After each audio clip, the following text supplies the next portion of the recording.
डरावनी रातें YouTube channel पर आपका स्वागत है। इस चैनल पर आपको सुनने को मिलती हैं डरावनी और रोमांचक भूतिया घटनाएं। तो अगर आपको ऐसी ही वीडियोस देखना पसंद है तो हमारे इस चैनल को सब्सक्राइब जरूर कर लें। तो अब बढ़ते हैं हमारी आज की कहानी की ओर। नमस्कार दोस्तों, मेरा नाम निशांत है और ये घटना मेरे दादाजी के साथ घटी थी। दादाजी हमें इस घटना के बारे में बताया करते थे।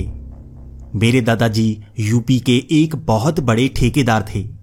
वो घरों को बनाया करते थे और उनके साथ कई लोग काम किया करते थे।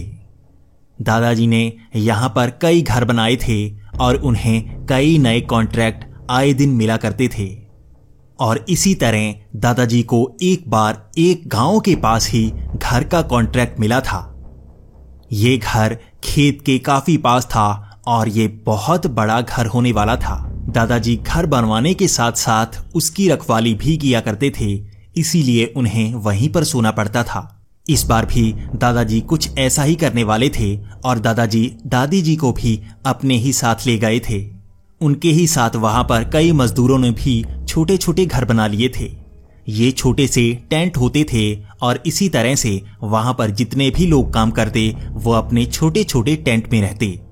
मेरे दादाजी ने पीछे एक बड़ा टेंट लगाया था। इसी तरह पहले काम शुरू हुआ।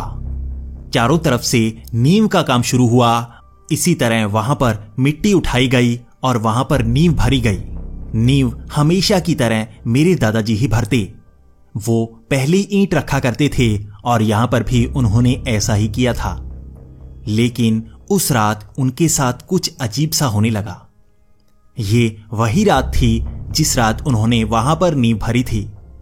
दादाजी रात को सोए हुए थे और सपने में उन्हें एक बहुत ही डरावना सा जानवर नजर आया।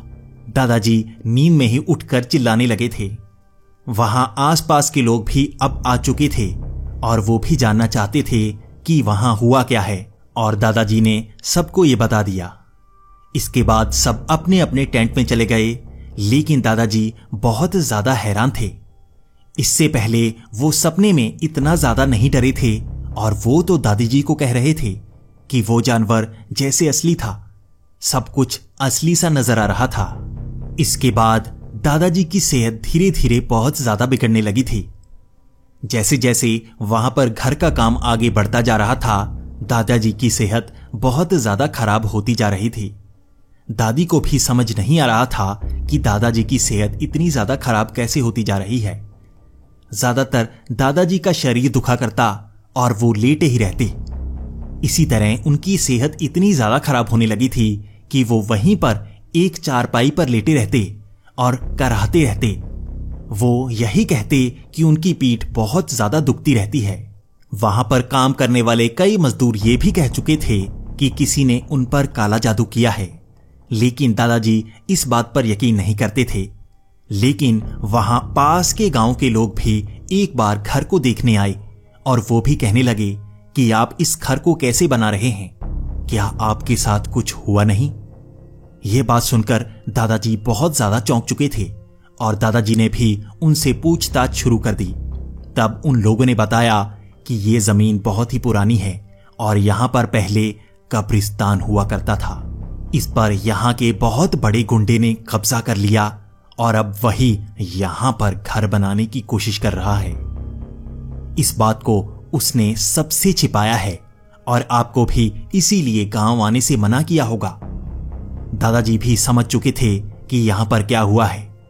उन्होंने भी यही सोचा कि क्यों शुरू में वो मकान मालिक उसे गांव में जाने से रोक रहा था। तब वहां पर एक मजदूर एक बाबा को जानता था और उसने कहा कि वो दादाजी के साथ जाकर उनका छुटकारा करवा देगा और वो घर बना पाएंगे। वो बहुत ही शक्तिशाली बाबा है। दादाजी भी उस मजदूर के साथ उस बाबा के पास चले गए। उस बाबा ने दादाजी के सर पर कई बार हाथ घुमाया और उसके हाथ में एक काले रंग की राख आ गई। ये देखकर वो बाबा बहुत ज्यादा डर गया था। उस बाबा ने दादाजी से यही कहा कि इस काले जादू से छुटकारा नहीं पाया जा सकता। वो कुछ समय के लिए निवारण तो कर सकता है, लेकिन अगर वो इस घर के आसपास रहे तो उनकी जान जाना तय है। इसके बाद दादाजी ने कहा कि वो निवारण कर दे। घर तो उन्हें बनाना ही है क्योंकि उन्हें यहां पर बहुत सारा पैसा मिलने वाला है।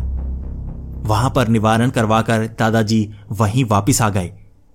अब दीवारें बहुत ऊपर तक चली गई थी और ऊपर छत पड़ने वाली थी, लेकिन धीरे धीरे अब दादाजी की सेहत फिर से खराब होने लगी।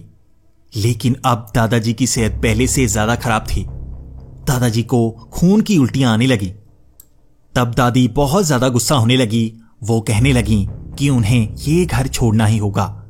यहां पर कुछ तो है जो उनकी सेहत बहुत ज्यादा खराब करते जा रहे हैं। लेकिन दादाजी मान नहीं रहे थे। दादाजी फिर से उस मजदूर के साथ उस बाबा के पास गए और उनसे कुछ समय के लिए निवारण मांगने लगे। लेकिन वो बाबा कह रहे थे कि अब निवारण नहीं हो सकता। अगर वो यहां पर ज्यादा दिन रहे तो उनकी जान भी जा सकती है। लेकिन दादाजी बार बार यही कह रहे थे कि कुछ समय के लिए निवारण हो जाए, छत डालने के बाद वो वहां से चले जाएंगे। बाबा बार बार मना कर रहे थे, लेकिन दादाजी ने वहां पर निवारण करवाया और वो वापस आ गए। इसके 2 दिन बाद दादाजी को खून की उल्टियां हुईं और वो वहीं पर दम तोड़ गए। आज भी दादी जी इस बात को सुनकर बहुत ज्यादा उदास हो जाती हैं।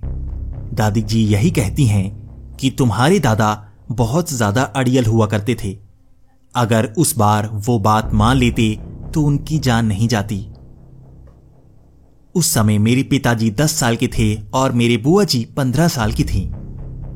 दादी जी आज भी इस बात को याद करती रहती हैं और हमें यही शिक्षा देती हैं कि काले जादू से हमें दूर ही रहना चाहिए।